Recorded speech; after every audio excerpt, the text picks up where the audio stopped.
Bom dia, é o Flávio Nicolau Fattori. Vamos explanar um pouco o assunto sobre o ego, né? Assisti um filme no YouTube que conta a vida de Paulo de Tarso. Para quem não sabe, o profeta Paulo de Tarso era um perseguidor dos discípulos de Jesus Cristo. Ele, indo para Damasco, teve a visão de Jesus Cristo até cair do cavalo, né? Falando, por que me persegues, né? E para ele que ficaria cego, e falou para ele que ficaria cego até encontrar Ananias, que daria a visão novamente, e depois de 3 dias encontrou Ananias e voltou sua visão. Foi batizado, né? Encontrou sua visão. No entanto, se tornou o apóstolo de Jesus Cristo, um dos mais dedicados, e levou a palavra de Jesus Cristo com muita ênfase.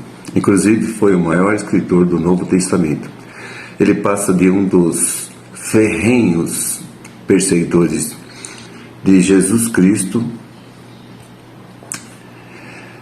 Ele conseguiu uma permissão para prender todos os cristãos em Damasco, e no caminho para Damasco, Jesus interveio na história e transformou sua vida. Ele passa de perseguidor dos cristãos para um dos maiores missionários e plantador de igrejas de que ouvimos falar. Leiam a Bíblia que está lá, né? Essa história. Gostaria que para muitos eu possa ser a estrada de Damasco para levar a quem puder essas palavras. Se voltem realmente a Jesus Cristo e comecem a compreender a real existência na vida. É muito emocionante. Tem uma frase que ele disse que não tinha visto em nenhum livro ainda. Presta atenção. Quando ele fala para o prefeito da cidade, depois que Lucas, médico, salvou a filha do prefeito da morte, está no filme, né? Paulo de Tarso, você já velejou, prefeito? Sim, Paulo de Tarso. Imagine-se olhando para o vasto mar diante de você. Você se abaixa, põe a mão na água e traz um pouco de água até você. Imediatamente a água começa a escorrer pelo dedo, até a mão estar vazia. Esta água escorrendo é a vida do homem, do nascimento à morte. Ele está sempre escorrendo pelas nossas mãos, até se ir junto com tudo que você tenha preso neste mundo. Porém, o reino de que falo, para o qual eu vivo, é como o resto da água do mar. O homem vive por aquele punhado de água que escorre pelos dedos. Pois aqueles que seguem a Jesus Cristo vivem para aquela expansão infindável do mar. Que coisa bonita, né? Então, Paulo de Tarso realmente foi um dos mais inteligentes, dos mais teve passagem em todos os setores. Então, ele foi realmente usado por Cristo para isso. Essa é a realidade da existência. Tudo está pronto. O Evangelho Eterno e orações religiosas já veio no mundo desde 1960. Estamos em 2024. Então são 64 anos. E fico admirado, né? E fico admirado ainda como ainda estão hipnotizados pelo ego e não conseguem dar um sim à sua realidade de existência. Infelizmente nós estamos nesse processo aí. Preferem correr atrás de religiões sem contestar nada, se existiu mesmo Adão e Eva, se Espírito do Santo é terça parte de Deus, como ensino, se a confissão auricular feita pela igreja é legal, se pagar dízimo para sustentar a igreja está realmente na Bíblia, se foi dito dar de graça aquilo que de graça recebestes. Este é o texto do Evangelho Eterno e orações religiosas. Importa viver a lei para não haver crime entre irmãos. Importa reconhecer a significação do verbo exemplar, modelo de tudo que deriva do princípio, e ao princípio deve retornar como espírito e verdade. E importa cultivar nobremente os dons mediúnicos para que não falte a consoladora revelação, como afirmou o verbo modelo, que tudo se faça de graça e que não haja príncipe entre vós, pois a lei, o verbo modelo e os dons do Espírito Santo não são de fabricação humana, e portanto não há humano algum que possa se arvorar em juiz de Deus e dono da verdade. Quem está se arvorando está cometendo graves crimes. O Verbo exemplar e os dons do Espírito Santo cumprem a revelação, que tem por veículo os dons do Espírito Santo ou mediunidades, dar testemunho da lei do Verbo modelo, que são as duas testemunhas de Deus fiéis e verdadeiras. Como registra o Apocalipse capítulo 11, o Espírito Santo não é terça parte de Deus, nem símbolo dos bons espíritos, nem espíritos comunicantes. Confundir entre os dons do Espírito Santo ou mediunidade com carismas, com os agentes comunicantes, espíritos ou anjos melhores ou piores, é ridículo, é muito prejudicial. Estude os textos sobre os dons espirituais do Velho Testamento ao Apocalipse e com respeito informe sobre isso a seus filhos de Deus, porque todo e qualquer erro contra a graça que vincula a revelação, muito caro virá a custar.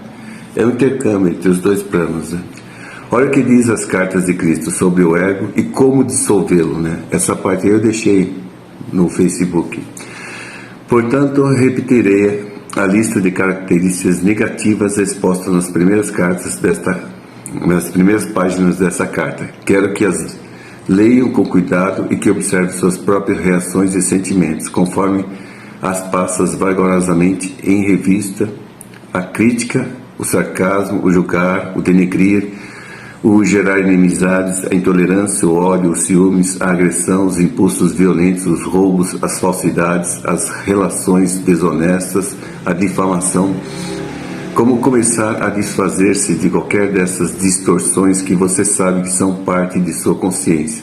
Não se envergonhe demais ao olhá-las, uma vez que você é um ser humano e nasceu sob a influência dessas características do ego.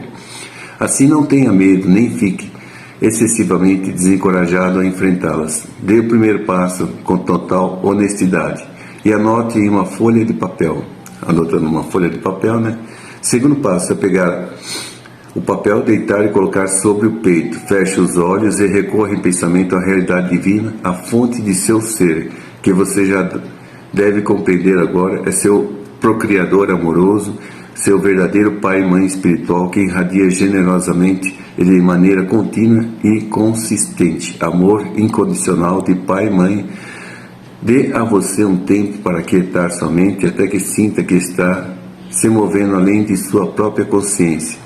Peça ajuda com fé sincera, espere uma resposta imediata, uma vez que está operando em consciência para tirar, dissolver e superar os falsos e desnecessários impulsos de rejeição própria do ego. Em todos os dias, no futuro, com emoções, esteja claro a seu Pai espiritual ou realidade divina e, portanto, para você mesmo, que já não quer mais essas atitudes negativas egocêntricas em sua consciência. Vamos limpar a consciência, gente.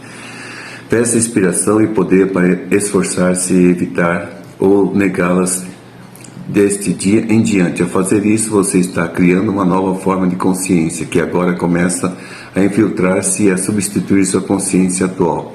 Sua intenção torna-se agora sua realidade. As antigas características negativas que estão escritas em seu papel e foram levadas a seu pai espiritual agora estão no limo de rejeições da sua consciência. Essa rejeição consciente também é o meio pelo qual você atrai o poder divino a sua consciência para ajudar você a fortalecer sua resolução e para recordá-lo de descartar qualquer impulso que possa trazer à tona novamente as características rejeitadas. Portanto, como provavelmente você percebe a rendição e a meditação coloca em movimento um trabalho invisível na consciência, o qual será possivelmente inconsciente até que mais tarde você se dê conta de que as características desaparecerão. Está nas cartas de Cristo, gente. Vamos estudar as cartas de Cristo. Muito obrigado. Fiquem com Deus. Termino dizendo, lembre-se, a verdade que um homem não compreende não existe para ele, embora possa catá-la superficialmente, como na ocasião em que declara em público que os valores internos são tudo quanto importa. Desacreditará dela em segredo ou mesmo a desdenhará, e como não pode ver essa verdade, também não pode ser remunerado por ela. A compreensão é tudo. Gente, temos que vencer o ego, temos que transcender o ego. Fique com Deus. Beijão a todos aí e até a próxima pré-eleição.